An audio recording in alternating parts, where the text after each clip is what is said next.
Hello people.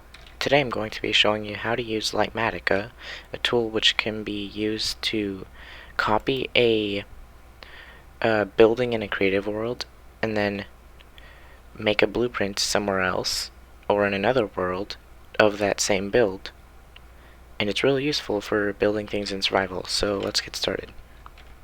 So the first thing that you need to know is how to install Lightmatica, which I'm not going to be explaining here, but you do need to have Fabric, which is a client added to the Minecraft launcher, similar to Forge or Optifine.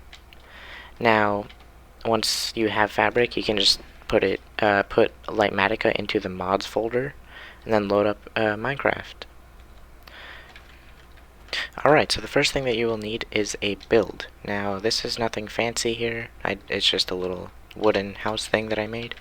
Just some simple blocks. You can see it here. Now, the next thing that you want to do, to open the Lightmatica menu, you want to press M, and you have this menu here. Now, to make a new selection, to save the blocks, go to Area Selection Browser. Now, I already have a lot of selections in this world. You want to go up here, press New Selection, and then type in what you want to call it. So I will call this Wooden House, because it's a wooden house. It'll just kind of help me remember what it is. So now I have this box here. So what I can do is I can go back to my stick, and if you press Control and scroll with your scroll wheel on your mouse while you are holding a stick, you can see that you go through these different modes. So you want to be on the area selection mode, which is 1 out of 9. Now there's two ways to select the area. The first one is you left click on a block to set one corner, and then you can right click to set the other corner. So now you can see the entire build is part of the thing. Or what you can do is, if both of them are on the same block here, you can hold Alt and then scroll in a direction. Now the two different corners, it doesn't really matter which is which. My scroll wheel is a bit weird, so that's why it might look like the thing is kind of darting around. But now you can see I've encompassed this entire thing. Now I will click to select the red one again. You can see now it's kind of filled in. Now I can hold Alt and scroll to go back to that block, and now I've selected the entire building again. So now that that is done, you will want to press M. Actually, no. You can press Escape to close the menu. Press M and then C, and then it will open this menu. Now at the top here, you will want to go to the hotkeys section. Now scroll down until you see your Save button, which you can see mine, Save Area as Schematic to File. That's what it's called. If I reset it, it's by default Control-Alt-S. I have it set to Control-S because that's usually what you use to save things. Now, if I press Control-S here, I have this save thing, and so you can change the name if you want, but I'm just going to keep it as Wooden House. And then if you want to ignore entities like any animals or mobs that are in the build, if you want to just ignore them, you can select that, but I have none, so it doesn't really matter. Now I can save the schematic here. So it's been saved. Alright, so on to the next part. Alright, so what you could do is you can go to another world to do this, or you can just stay in the same world. For now, I'm just going to stay in the same world just to have it be convenient. Now what you want to do to load the blueprint now of what you just built and saved, you press M, press Load Schematics, and then if you have a lot of schematics already here, you can search.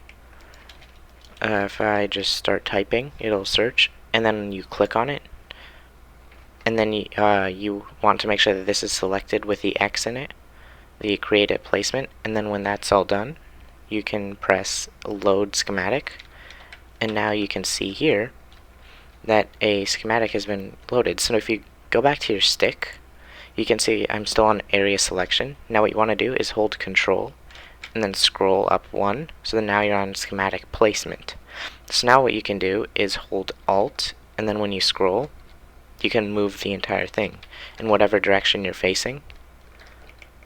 You can move it wherever you want. You can move it up to the sky, back down. So now the next part is to rebuild it. So what you want to do is scroll up to 3 out of 9, or no, let's see, 9 out of 9. There, rebuild schematic.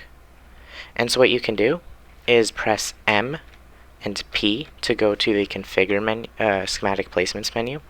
Now, let's say you wanted to rotate the build.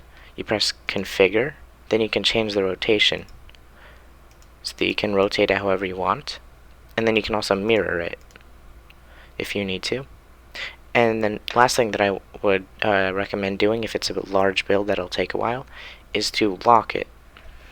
Now what this will do, you can still unlock it if you need to, but now what happens if I go back to 2 out of 9 schematic placement, now I cannot move it. You can see I'm trying to scroll, but it's not working because it's locked. Now one thing that I recommend doing is right now you can't see through the blocks, and it could be kind of difficult to tell what's a block, what's the blueprint and what's not. So what I would suggest doing is pressing M and C to go back to this menu. Now you want to go under visuals here, and then you scroll down until you find render blocks as translucent, this one here. Now if you turn that on, you can see now the blocks are kind of more see-through, which can help to determine whether something is normal or not. Now you can also set a hotkeys in the hotkeys section. If you go to here, you can scroll down and you can see all these hotkeys. There's lots of stuff. I have mine set to backspace, so I can just press backspace, or no, it's shift backspace, and then you can see it's going from translucent to not translucent. So now what you need to do is, once you have all that configured, you want to start rebuilding. So now that you have everything locked and you can't move it,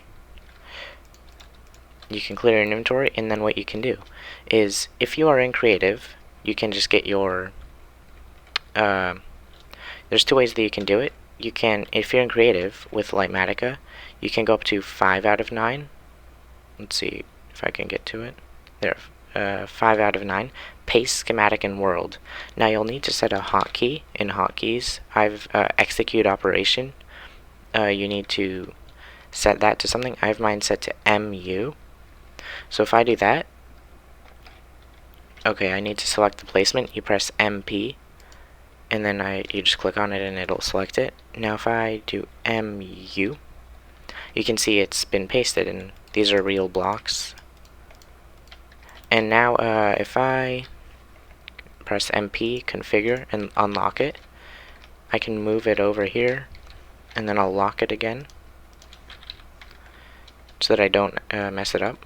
So if you're in survival, what will happen is, if I switch over to survival, there is no, you can see it's just 1 out of 9, 2 out of 9, and then it's 9 out of 9. There is no in between. So you can't paste it while you're in survival. That's part of Lightmatica. And now what you want to do is start rebuilding. So you can pick block onto the schematic, and so the way that it'll work is, if you place the block correctly and everything's right, it'll appear normal. If you place the wrong block somewhere, if you misplace like the wrong block in the wrong place, it will appear with a red overlay. And in the top right, you can see what it's supposed to be and what it is.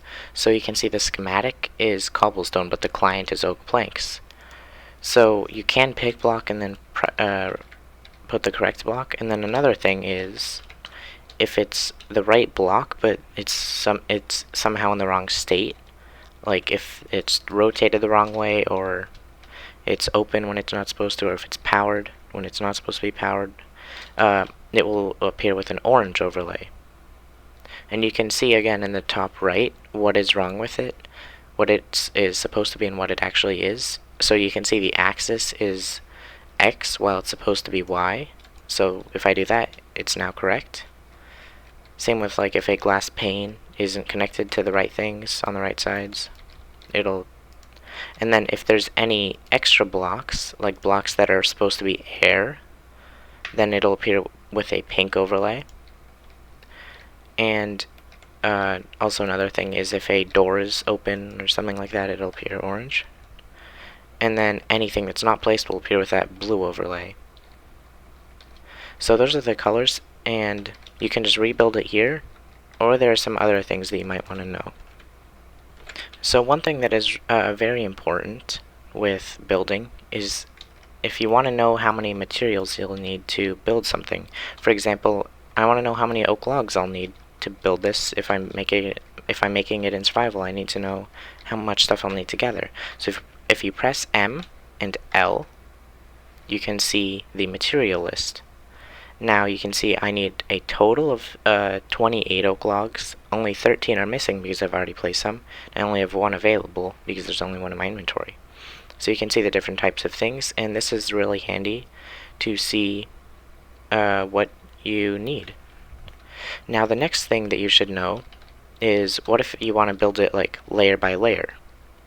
Now for that, you will want to go to Render Layers, and you want to change this to Layer Range, set the minimum layer to 1, and set the maximum layer, I guess you can make it whatever you want. And you want to make sure that the top one is selected, okay, with the X in it, and the axis has to be Y. Now, once that is all set, if you use the page up and down buttons, you can change the, if I turn Mini HUD on, which is another mod, alright, so you can see I can change the layers. I'm using page up to go up and page down to change the layer down. You can change those in the hotkey settings. And so now I can see I can just do this layer. Oops, I accidentally placed that, it's pink. And then I can go up to the next layer. Again, you can just pick blocks, you can use whatever your pick block is set to get the right block.